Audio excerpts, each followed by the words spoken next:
So hello everyone, आपका स्वागत है। और अगर आपको बेसिक्स नहीं पता शेयर मार्केट क्या होता है, कैसे काम करता है, तो आपने कैसे वीडियो पे क्लिक करा है जो आपको ये सब कुछ समझा देगी एक सिंपल वे के अंदर। तो इस पूरी वीडियो को फॉलो करना अगर आपको ये सब कुछ सीखना हो। अगर आप अच्छा अगर आप बिल्कुल फोकस है कि भाई मेरे को तो करना ही करना है, तो ये पूरी देखना, ठीक है। मेरे से ज्यादा करो, बिल्कुल देखोगे देखोगे। चलो तो शुरू करते हैं वीडियो को आज की। तो आज हम पिछली वीडियो में, अगर आपने नहीं देखा होगा, तो पिछली वीडियो में मैंने एक बहुत पावरफुल इंडिकेटर के बारे में बताया था, बस सुपर ट्रेड। तो आज की वीडियो के अंदर मैं, अगर कुछ लोग होंगे ऑडियंस में जिनको नहीं पता होगा, बिल्कुल शेयर मार्केट के बेसिक्स भी नहीं पता, तो सबसे पहले मैं शेयर मार्केट के बारे में बता दूं क्या होता है, मतलब उसकी चीजों के टेक्निकल्स के बारे में बताएंगे। देखो, सबसे पहले एक सिंपल वे से समझाता हूँ। देखो, तीन टाइप के ट्रेंड्स होते हैं। ट्रेंड बेसिकली है किस वे में मार्केट चल रहा है। मैं बताता हूँ यहाँ पे एक डायग्राम से, ठीक है। क्या, देखो मैं ये तीन एल बना रहा हूँ, इससे समझ जाना आप, ठीक है, इसको समझाऊंगा। देखो, अगर मार्केट लाइक ऐसे जा रहा है, तो इसे हम कहते हैं एक अप ट्रेंड में, मतलब ऊपर जा रहा है मार्केट। अगर मार्केट ऐसे जा रहा है, तो ये आपको क्या लग रहा है, मार्केट नीचे जा रहा है। अगर मार्केट नीचे ही तो जा रहा है, तो इसे हम क्या कहेंगे, हम डाउन ट्रेंड कह देंगे, ठीक। उसके बाद अगर मार्केट ना ऊपर जा रहा है नीचे जा रहा है, बीच में ऐसे घूम रहा है, like ऐसे ऐसे ऐसे ऐसे ऐसे ऐसे ऐसे, लाइक दिस वे कि मार्केट बीच में ही चल रहा है, लाइक इस पॉइंट पे था तो इसी पॉइंट पे बार बार रह रहा है। तो ये वाला जो मार्केट होता है, इसको हम साइडवेज मार्केट कहते हैं। I hope this is clear कि अप ट्रेंड क्या होता है, डाउन ट्रेंड क्या होता है, साइडवेज ट्रेंड क्या होता है। दैट इज सिंपल पॉइंट थी, बहुत सिंपल चीजें हैं जो आपको पता होनी चाहिए, ठीक है। नाउ अब मैं कुछ आपको और चीजें बताता हूँ, कुछ और बेसिक्स चीजें बताता हूँ। लाइक अच्छा, अभी आपने ये तो समझ लिया होगा। अब इसमें एक होता है कि बुलिश, आपने सुना होगा टर्म्स लोगों से कि बुलिश होता है, एक बेयरिश होता है। बुलिश और बेयरिश आपके क्या और कुछ नहीं होता। बुलिश बुलिश और बेयरिश में इतना सा अंतर है कि जो बुलिश होगा वो ग्रीन कैंडल, मतलब अप ट्रेंड को दिखाने के लिए आप कह सकते हो अप ट्रेंड कह लो या बुलिश ट्रेंड कह लो।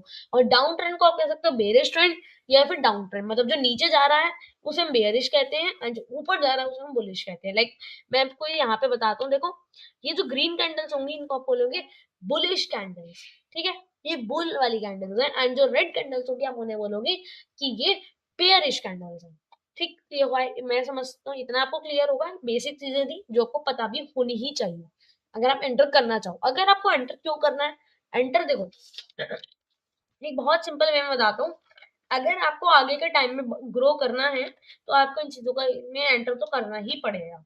अब एक सिंपल सा टर्म है, शेयर मार्केट के अंदर होता है डीमेट अकाउंट। ये क्या होता है, डीमेट अकाउंट क्या है, बेसिकली एक डीमटेरियलाइज अकाउंट होता है जो कि असेंशियल होता है होल्डिंग करने के लिए एंड ट्रेड। अगर सपोज करो मेरे को यहाँ पे एंटर करना है, इसके अंदर मेरे को लग रहा है कि भाई यहाँ से ऊपर जाएगा, ठीक। मैंने कुछ देखा कि भाई यहाँ से ऊपर जा रहा है, तो मेरे को भी यहाँ पे पैसे, सपोज यहाँ पे मैंने एंटर करा, मुझे यहाँ तक कमानी है। कैसे कमाऊंगा, मेरे को पहले इसमें आप लोगों को खरीदना पड़ेगा। इस पे क्या खरीदना पड़ेगा, मेरे को स्टॉक खरीदना पड़ेगा। कैसे खरीदूंगा, डीमेट अकाउंट से, ठीक है। तो ये होता है बेसिकली, मतलब आपको अगर होल्डिंग करनी है स्टॉक्स की या फिर खरीदना है बेचना है, उसके लिए आपको डीमेट अकाउंट चाहिए होता है। अच्छा, शेयर या स्टॉक क्या होता है, बहुत सिंपल सी यूनिट है शेयर या स्टॉक। बेसिकली आपने कुछ अमाउंट, एक सपोज करो एक कंपनी है, एक कोई सी भी कंपनी, कोई सी भी कंपनी है, उसे कुछ भी बेचना है। मान लो एक कंपनी है ये, मैं यहाँ पे बना के दिखाता हूँ तुम्हें, देखो मान लो ये कंपनी है, यहाँ पे ये कंपनी है, ठीक। इस कंपनी को क्या है, कुछ आपको मान लो इस कंपनी को, इस पे मान लो 1 करोड़ थे, ठीक है। उससे इसने इसने एक स्टॉल खोल लिया, उससे 1 करोड़ से इसने स्टॉल खोल लिया। अब इसे और कुछ, अभी इसे और जगह स्टॉल खरीदने से कि इसका और प्रॉफिट हो, तो इन्हें सपोज करो इसे 10 करोड़ और चाहिए। अब 10 करोड़ ने मान लिया, चलो किसी फंड से मांग लिया, किसी कंपनी से मान लिया कि भाई हमें 10 करोड़ दो, हम आपको बाद में प्रॉफिट दे देंगे थोड़ा सा। ये भी हो गया। अब 100 करोड़ चाहिए, तो कंपनी भी नहीं देगी इतना, तो उसके लिए क्या होगा, यही जो कंपनी है, जो भी आपकी कंपनी है, वो क्या करेगी, शेयर मार्केट के अंदर अपने आप को लिस्ट कराएगी। बेसिकली वो शेयर मार्केट के अंदर जाएगी कि भाई मेरे को फंड रेज कराने के लिए, इसी को हम कहते हैं।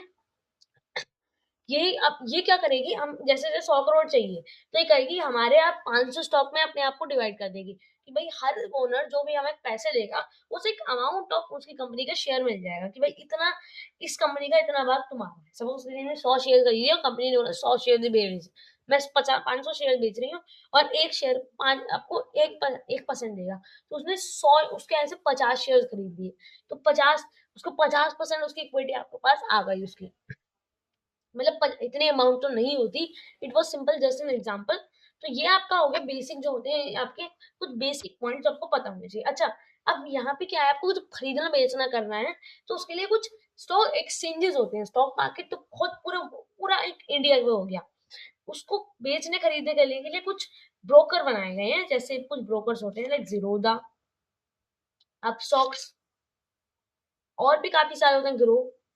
छोटे-छोटे काफ़ी मतलब काफ़ी सारे ब्रोकरेजेस होते हैं जो आपको मदद करते हैं खरीदने-बेचने में, ठीक? अच्छा, अब आपको कुछ भी, तो इसमें कुछ बहुत लोग क्या मिस्टेक करते हैं, ठीक? जैसे फोमो होता है लोगों को कि भाई ऐसा ऐसा हो सकता है, मेरे को जल्दी जल्दी करना चाहिए, ऐसा हो जाए। सपोज उन्हें लग रहा है कि भाई यहाँ से 5,000 है, मेरे को फटाफट से खरीदना है, बट क्या नीचे चला गया, उन्हें फियर हो रहा है कि कुछ भूल ना जाए, वो कुछ छोड़ ना दे। ये बिल्कुल नहीं होना चाहिए आपके अंदर। उसके बाद कभी भी इंस्टाग्राम, किसी भी क्या कह सकते हैं, किसी भी ग्रुप, व्हाट्सएप पे, तो उससे कभी भी कुछ नहीं करना है आपको, कभी भी उससे कुछ नहीं लेना इन्फॉर्मेशन, क्योंकि उसकी कोई गारंटी नहीं है वो सही हो या ना हो, ठीक है? उसके बाद कभी भी कोई मनी बाउंड्री, ऐसे ऐसे कोई मनी बाउंड्री रखनी चाहिए। ऐसे नहीं आप बिना मनी बाउंड्री के लाइक 1 करोड़ आप पूरे लगा दी, नहीं। एक फिक्स अमाउंट होनी चाहिए जो सिर्फ उतनी ही लगे, उससे ज्यादा ना लगे, उससे कम भी ना लगे। अब आपको ये फिक्स्ड अमाउंट निकालोगे कैसे? इसके लिए एक रूल होता है डिवाइड करने का, 50, 20, 20, 10 रूल। बहुत सारे रूल्स होते हैं। इसमें क्या है, 50% आप अपने मस्त स्पेंड करो जो आपकी नेसेसिटीज है, 20% आप सेव करो, 20% आप इन्वेस्ट करो, 10% आपकी लर्निंग पे लगाओ। लर्निंग भी इंपॉर्टेंट है, आपको बचाना भी थोड़ा चाहिए, अगर आप थोड़ा इन्वेस्ट भी करना चाहिए, एंड थोड़ा बहुत आपको स्पेंड तो करोगे ही। तो दैट इज सपोज कर लो आपके पास 10,000 है, 10,000 की आपकी इनकम है, तो उसमें से 5,000 जो होंगे आप अपना मस्त स्पेंड करो, नेसेसिटीज स्पेंड जो भी आपको करना है। 20% आप उसको सेव करके रख लो, मतलब 2,000 आप सेव करके रख लो, 20% इन्वेस्टमेंट, तो 2,000 इन्वेस्टमेंट कर दो 2,000 की, और 1,000 अपनी लर्निंग पे स्पेंड करो। That is the 50-20-20 rule. और भी रूल होते हैं लाइक 50-30-20 रूल भी होता है। ये भी बहुत सिंपल था, 50% अपनी नेसेसिटी पे स्पेंड करो, 30% अपनी चाहत पे स्पेंड करो, एंड 20% ओवरऑल आप अपने बाकी थिंग्स पे स्पेंड जो आपको करना है वो कर सकते हैं, ठीक। तो ये आप समझ गए, बेसिक सी चीजें थी, एंड आज की वीडियो के लिए मैं कहूंगा बस इतना ही काफी है, मैं आपको ओवरडोज नहीं करता। आप इतना समझ लो, अगर आपको कोई डाउट हो तो कमेंट्स में पूछ लेना। अब वीडियो को सब्सक्राइब कर लो, मतलब चैनल को सब्सक्राइब करके वीडियो को लाइक कर लो, एंड आपसे मिलूंगा मैं ऐसी एक और वीडियो के साथ, तो मैं आपको कुछ और मैं सिखा रहा हूँ। चलो हम बाद में मिलते हैं, बाय।